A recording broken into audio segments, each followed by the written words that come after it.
Olha só, quando nós estamos avaliando, estudando, pesquisando, a gente tem uma população que a gente está buscando caracterizá-la, né? Buscando entendê-la e buscando respostas, né? Então, toda vez que você começa um trabalho, você precisa de ter as perguntas que te orientam nessa busca.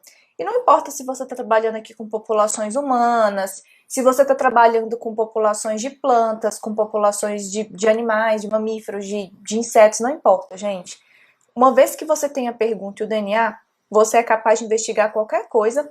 Isso é outra objeção que eu tento tirar da cabeça de vocês. Ah, porque ela trabalha com planta, ela não consegue interpretar nada de bicho. Ou não dá nenhuma contribuição para a parte, por exemplo, clínica. Não tem nada a ver. Você é um geneticista, você é um pesquisador, uma pesquisadora, então você consegue fazer plenamente essas coisas.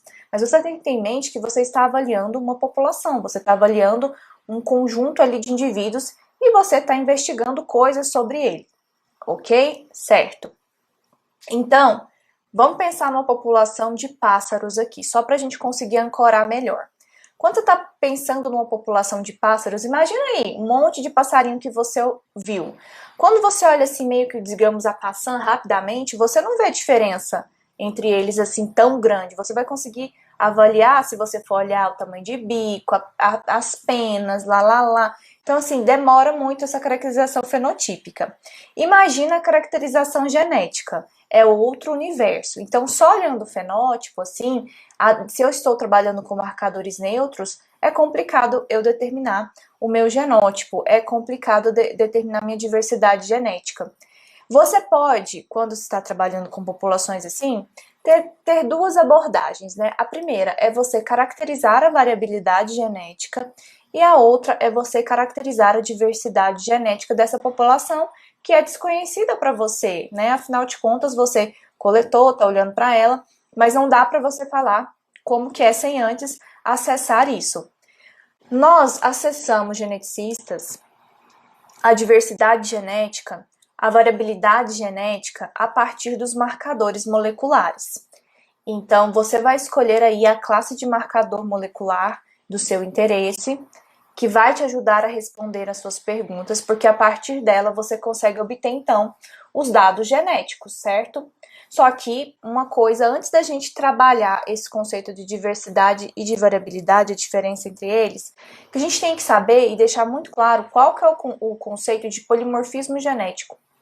Porque também tem uma mistura aí dos conceitos de polimorfismo genético, variabilidade genética e diversidade genética. Porque se você for parar para pensar, todos eles meio que você pensa em diferenças, você parte do princípio que há diferenças, mas esses conceitos eles são bem específicos para cada caixinha que ele vai tentar explorar.